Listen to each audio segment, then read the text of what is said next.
نحمده ونصلي ونسلم على رسوله الكريم اما بعد فاعوذ بالله من الشيطان الرجيم بسم الله الرحمن الرحيم ولا تقولوا لمن يقتل في سبيل الله اموات بل احياء ولكن لا تشعرون صدق اللہ العظیم۔ میرے سامعین و ناظرین، آج پھر آپ حضرات کی خدمت میں گلشن صحابہ چینل کی وساطت سے حاضر ہوا ہوں۔ آج آپ حضرات کی خدمت میں نواسہ رسول، فرزند بطول، نور نظر حضرت سیدنا علی المرتضیٰ، برادر حضرت امام حسن مجتبیٰ، حضرت سیدنا امام حسین رضی اللہ تعالیٰ عنہ کے حوالے سے کچھ باتیں عرض کروں گا۔ حضرت سیدنا امام حسین رضی اللہ تعالیٰ عنہ کی ولادت 5 شعبان 4 ہجری مدینہ طیبہ کے اندر ہوئی۔ نبی پاک علیہ الصلاۃ والسلام ان کے گھر تشریف لائے اور آپ نے ان کا نام خود رکھایا، فرمایا حضرت ہارون کا بیٹا حضرت شبیر ہے، اس کے نام پر رکھا جائے۔ وہ عبرانی زبان کا لفظ تھا تو عربی میں حضرت حسین رکھ دیا گیا، اور 7ویں دن آپ کا عقیقہ کیا گیا، اور اس کے ساتھ بال بھی اسی دن کاٹے گئے۔ 7ویں دن بالوں کے ہم وزن چاندی صدقہ خیرات کر دیا گیا۔ حضرت سیدنا امام حسین رضی اللہ تعالی عنہ، نیچے کا جو دھڑ تھا آپ کا، وہ نبی پاک کی مشابہت تھا۔ آپ کی رفتار، گفتار، چلنا پھرنا آقا علیہ الصلوۃ والسلام کی مشابہت تھا۔ حضرت امام حسین رضی اللہ تعالی عنہ سے نبی پاک بے حد محبت فرمایا کرتے تھے۔ یہ پیغمبر صلی اللہ علیہ وسلم کے کندھے پر بھی بیٹھتے تھے۔ نبی پاک کبھی نماز پڑھتے اور یہ آپ کی پیٹھ پر چڑھ جاتے۔ ان کی وجہ سے نبی پاک سجدے کو لمبا کر دیا کرتے تھے، کہیں یہ گر نہ جائیں۔ اسی طرح ایک بات مشہور ہے، وہ بھی پیغمبر صلی اللہ علیہ وسلم کی حدیث ہے کہ آپ خطبہ ارشاد فرما رہے تھے، یہ دونوں بچے آ رہے تھے لڑکھڑاتے ہوئے، نبی پاک علیہ الصلوۃ والسلام نے خطبہ چھوڑ کے انہیں اٹھا لیا۔ حضرت امام حسین رضی اللہ تعالی عنہ کے بارے میں یہ حدیث بھی سنیں کہ نبی پاک علیہ السلام ایک دن اپنے صحابہ کے ساتھ کہیں جا رہے تھے، راستے میں بچوں کے ساتھ حضرت حسین کھیل رہے تھے۔ نبی پاک علیہ الصلوۃ والسلام نے انہیں پکڑنا چاہا اور یہ ادھر ادھر دوڑ رہے تھے۔ نبی پاک مسکرا بھی رہے تھے اور اسے پکڑ لیا، اور نبی پاک نے پکڑ کے ان کے منہ پر اپنا چہرہ مبارک رکھا اور بوسہ لیا اور فرمایا حسین مجھ سے ہے، میں حسین سے ہوں، اللہ جو حسین سے محبت کرے تو اس سے محبت فرما۔ یہ نواسوں میں سے میرا ایک نواسہ ہے حضرت حسین رضی اللہ تعالیٰ عنہ۔ نبی پاک علیہ الصلوۃ والسلام کی اس حدیث کے پیش نظر اللہ تمام مسلمانوں کو حضرت حسین سے محبت عطا فرمائے۔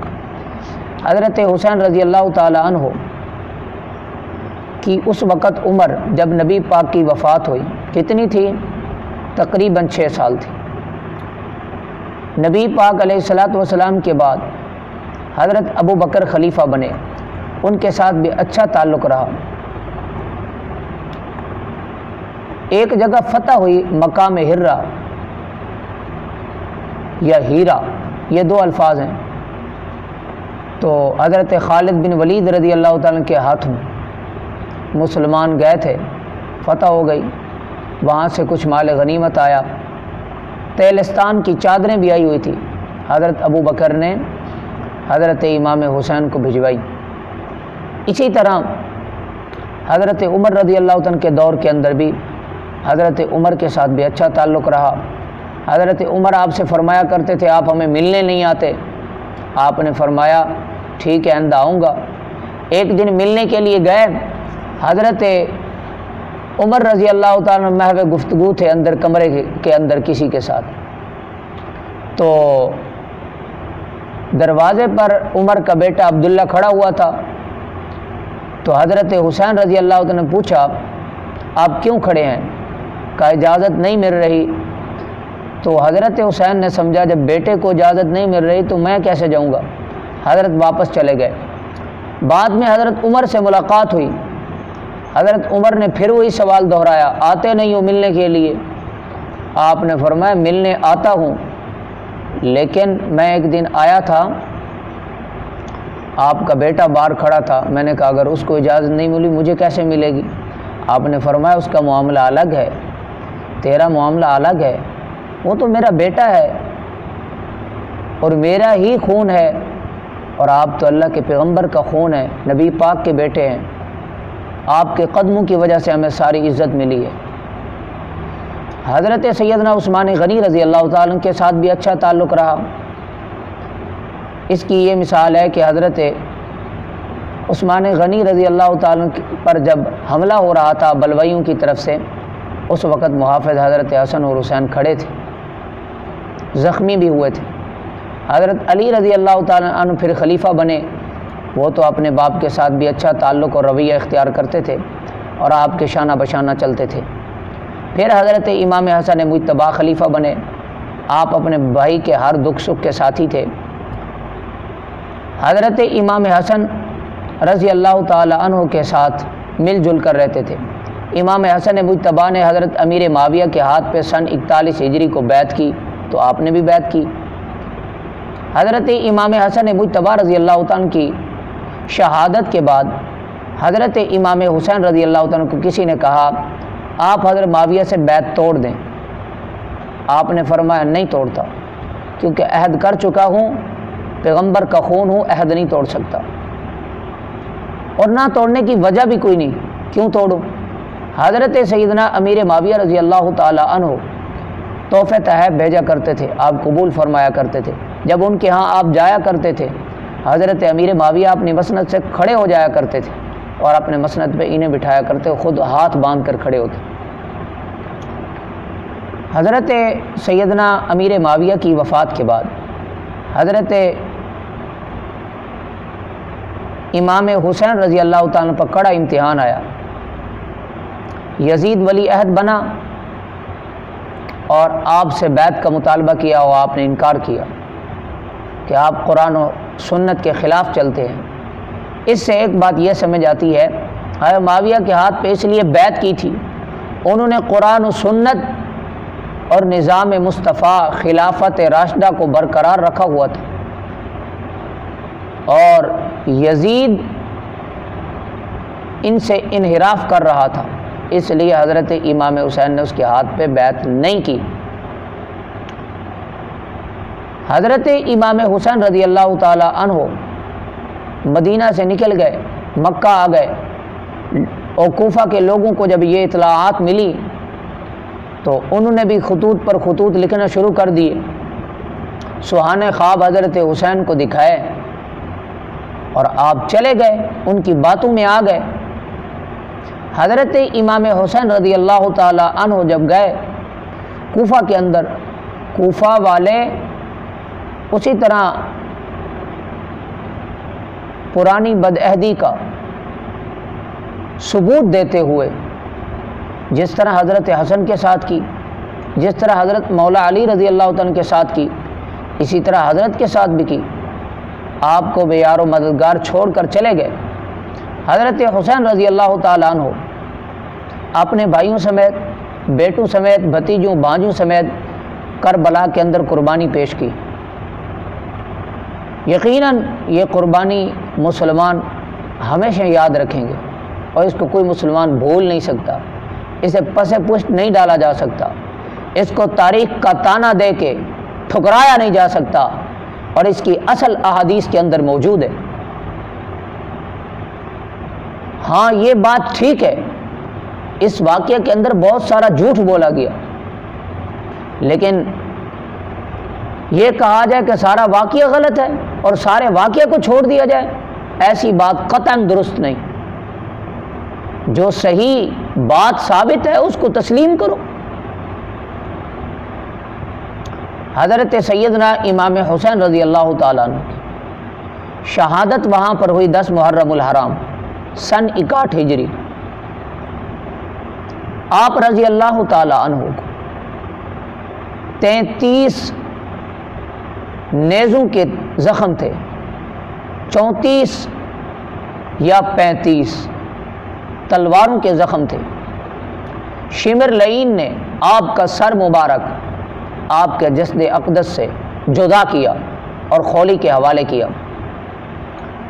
حضرت امام حسین رضی اللہ تعالیٰ کا سر کوفہ کے اندر بعد میں لایا گیا تھا۔ حضرت امام حسین رضی اللہ تعالیٰ عنہ کی مبارک میت اور باقی رفاقا کی میتیں وہاں پر پڑی تھی۔ غازریہ ایک علاقہ تھا قریب، وہاں بنی اسد ایک قبیلہ رہتا تھا، انہوں نے آ کے نماز جنازہ پڑھی اور تجہیز و تکفین کی۔ حضرت سیدنا امام حسین رضی اللہ تعالیٰ کے جنازے کے بارے دنیا پوچھتی ہے کس نے پڑھایا، کس نے پڑھایا؟ انہوں نے آ کے پڑھایا تھا، انہوں نے آ کے دفنایا تھا۔ اس کے بعد آپ کا کچھ تعارف ہو جائے۔ آپ کا نام حضرت حسین ہے، کنیت ابو عبداللہ ہے، آپ ہاشمی قریشی ہیں۔ اسی طرح آپ کے والد کا نام حضرت علی المرتضیٰ، والدہ کا نام حضرت فاطمہ بنت محمد صلی اللہ علیہ وسلم، اور نانے جی کا نام حضرت محمد صلی اللہ علیہ وسلم، نانی جی کا نام حضرت خدیجۃ الکبریٰ، دادا کا نام عبد مناف کنیت ابو طالب، اور دادی جان کا نام حضرت فاطمہ بنت اسد۔ اسی طرح حضرت سیدنا امام حسین رضی اللہ تعالی عنہ نے نکاح بھی کیے، وہ آپ کی خدمت میں ہم پیش کرتے ہیں۔ کس سے نکاح کیے؟ نمبر 1 سیدہ حفصہ رضی اللہ تعالی عنہ سے کیا، جو کہ عبد الرحمن بن ابی بکر کی بیٹی ہے، یعنی ابو بکر کی پوتی سے نکاح کیا۔ اسی طرح سیدہ لیلہ، یہ ابو سفیان کی نواسی ہے، حضرت سیدنا امیر معاویہ رضی اللہ عنہ کی بھانجی ہے۔ نمبر 3 حضرت بی بی رباب سے نکاح کیا۔ نمبر 4 حضرت ام اسحاق بنت طلحہ بن عبید اللہ سے نکاح کیا۔ اور نمبر 5 حضرت عائشہ بنت عثمان ابن عفان سے نکاح کیا۔ اور نمبر 6 حضرت بی بی شہر بانو بنت یزد جرد، ان سے نکاح کیا۔ سیدنا حسین رضی اللہ عنہ کی اولاد جو ہے، آپ کا ایک بیٹا سیدنا امام زین العابدین، دوسرا سیدنا جعفر، تیسرا سیدنا علی اکبر، اور چوتھا سیدنا عبداللہ ہے۔ اسی پر آپ کی کنیت ہے ابو عبداللہ، اور آپ کی 2 صاحبزادیاں سیدہ سکینہ اور سیدہ فاطمہ رضی اللہ تعالی عنہما، یہ آپ کی اولاد تھی اور مختصر تعارف تھا۔ اللہ تبارک و تعالی سے دعا ہے اللہ تعالی حضرت امام علی مقام سے پیار محبت کی توفیق عطا فرمائے۔ وآخر دعوانا ان الحمد للہ رب العالمین۔